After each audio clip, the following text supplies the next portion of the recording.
করি বলে আমার পিএইচডি 2 বছর ধরে আটকে রেখে দিয়েছে। আমি কোয়ালিফাই করেছি, ভাইভা দিয়েছি, ইন্টারভিউ দিয়েছি, তারপরেও কেন 2 বছর তিনি আমার রেজাল্ট আটকে রাখলেন, এটা আপনারা প্রশ্ন 200 বছর পিছনে ঠেলে দিয়েছেন। এনআইআরএফ জাতীয় স্তরে র্যাঙ্কিং আমাদের 39-এ চলে গেছে। কি করে কোয়ালিফাইড হয়েছে রিটেন এক্সামে? আমি যেহেতু ওখানে রয়েছি, আমি কোয়ালিফাই করেছি পরীক্ষাটায়, ওনারা বলেই পরীক্ষা দিয়েছি। আমাকে শুধুমাত্র আটকানোর জন্য 19 জন ছাত্রছাত্রীকে তাদের শিক্ষা অর্জন করার অধিকার থেকে তিনি বঞ্চিত করে রেখেছেন বিগত 2 বছর। তৃণমূল কংগ্রেস শাসক দল সরকারকে যেভাবে তিনি বারংবার অপমান করেছেন, রাজ্য সরকারকে রাজধর্ম পালন করার জ্ঞান দিয়েছে। মাননীয় উপাচার্য চেয়ারে বসে এরকম মন্তব্য আজ অব্দি নেই। উনি 8 লক্ষ টাকা খরচ করে সুপ্রিম কোর্টে কি বক্তব্য করেছেন। 22শে সেপ্টেম্বর মহামান্য সুপ্রিম কোর্টের হিয়ারিং রয়েছে, বিদায় ঘন্টা বেঁচে গেছে, সেটা বুঝতে পেরেই এই শেষ কামড় 5 বছরের জন্য। তো হোয়াট নেক্সট? তুমি এরপর কি করবে? অত্যন্ত প্রতিহিংসামূলক এবং একজন কেয়ারটেকার ভিসি থেকে বেশি কি এক্সপেক্ট করে রাজনৈতিক প্রভুদেরকে খুশি করার জন্য এটা করলেন।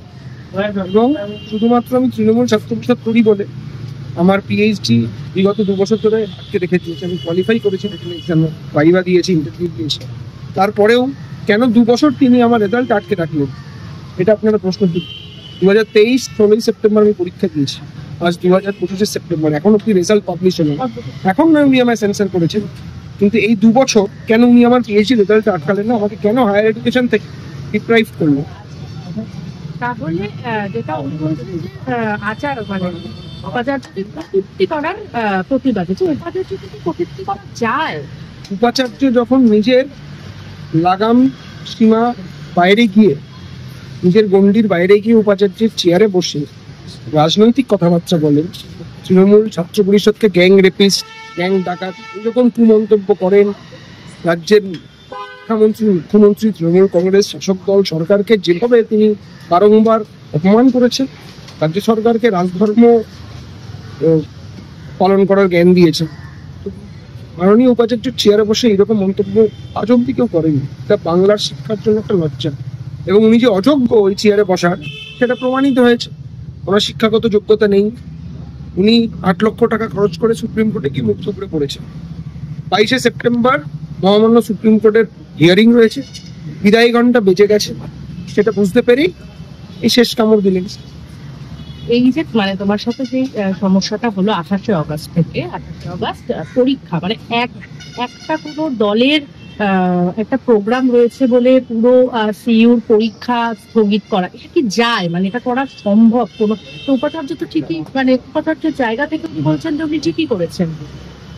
উপাচার্যকে আবেদন করেছিল সাধারণ ছাত্রছাত্রীরা, তার পরবর্তী ক্ষেত্রে তৃণমূল ছাত্র পরিষদ সহ অন্যান্য ছাত্রছাত্রী এবং অন্যান্য সংগঠন থেকে ওনার কাছে আবেদন গেছে যে যেহেতু ওই দিনকে ভারতবর্ষের সব থেকে বৃহৎ ছাত্র সংগঠনের সমাবেশ রয়েছে, একটা ঘোষিত প্রোগ্রাম, তো মূলত রাজনৈতিক উদ্দেশ্য নিয়ে সেই দিনকে পরীক্ষা ফেলা হয়েছে, সেইটা যাতে পোস্টপন করে দেওয়া হয় সেই আর্জি আমরা রেখেছিলাম। কিন্তু সাধারণ ছাত্রছাত্রীদের কথা ভাবলেন, যদি কারো স্টুডেন্টের এক্সামিনেশন সেন্টারে পৌঁছতে দেরি হতো, তার তাই কি উপাচার্য নিতে?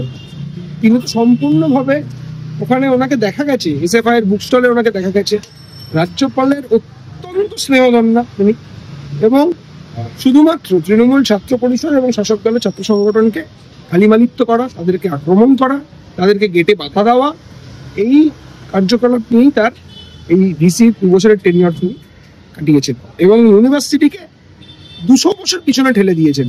এনআইআরএফ জাতীয় স্তরে র্যাঙ্কিং আমাদের 39-এ চলে গেছে। উনি কি করেছেন? উনি নিজের নাচধর্ম পালন করেছেন।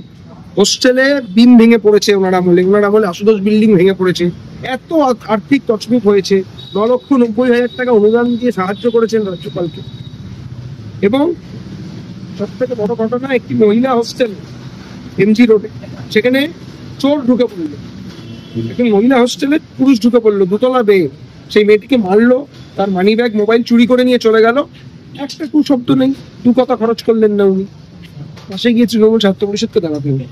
ওনার তোমার যে বলছে 5 বছরের জন্য সেন্সার হয়েছে, সেন্সার তো তুমি কোনো জায়গায় পরীক্ষা দিতে পারবে না, তারপরে হচ্ছে কোনো মানে তোমার কেরিয়ার তো বাড়ির থেকে এটা কি বলা হচ্ছে না যে পার্টি মানে রাজনীতি করতে গিয়ে তোমার কেরিয়ারটা নষ্ট হয়ে যাচ্ছে? স্বাভাবিকভাবে তুমি মনে করো না এটা? স্বাভাবিকভাবে বাড়ি থেকে তো একটা চাপ থাকবেই, কিন্তু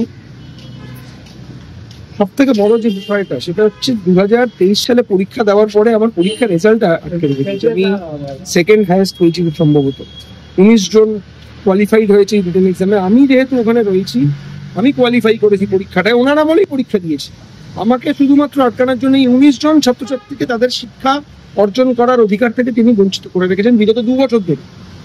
আজ নয়, 2 বছর ধরে একটা রেজাল্ট পাবলিশ করেন, আপনি ভাবুন। তারপরে তো এখন সেন্সার করেছে, এখন উনি বলছে আমি পরীক্ষায় বসতে পারবো। আমি তো অলরেডি পরীক্ষায় বসে কোয়ালিফাই করে রয়েছি। আমাকে তো উচ্চশিক্ষা বা পিএইচডি করার সুযোগটাই দিলেন না এনারা বলে। শুধুমাত্র আমি তৃণমূল ছাত্র পরিষদ করি, আমি মমতা ব্যানার্জি জিন্দাবাদ, অভিষেক ব্যানার্জি জিন্দাবাদ বলি। তো এই যে এখন মানে মমতা ব্যানার্জি জিন্দাবাদ বলছে, অভিষেক ব্যানার্জি জিন্দাবাদ বলছে, কিন্তু তোমার কেরিয়ারটা কোথায় গিয়ে দাঁড়াবে? তোমার কি তোমার পাশে রয়েছে, খোঁজ নিয়েছে? সবকিছুর ওপরে আমার আবেগ, আমার দল, আমার নেত্রী, আমার নেতা অভিষেক বন্দ্যোপাধ্যায়। গলা কেটে দিলেও মমতা ব্যানার্জি জিন্দাবাদ, অভিষেক ব্যানার্জি জিন্দাবাদ। আরো ভালো ভালো খবর দেখতে সাবস্ক্রাইব করুন বাংলা হান্টের ইউটিউব চ্যানেল। বাংলা হান্টের আরো খবর দেখতে নজর রাখুন। বাংলা খবর মানেই বাংলা হান্ট।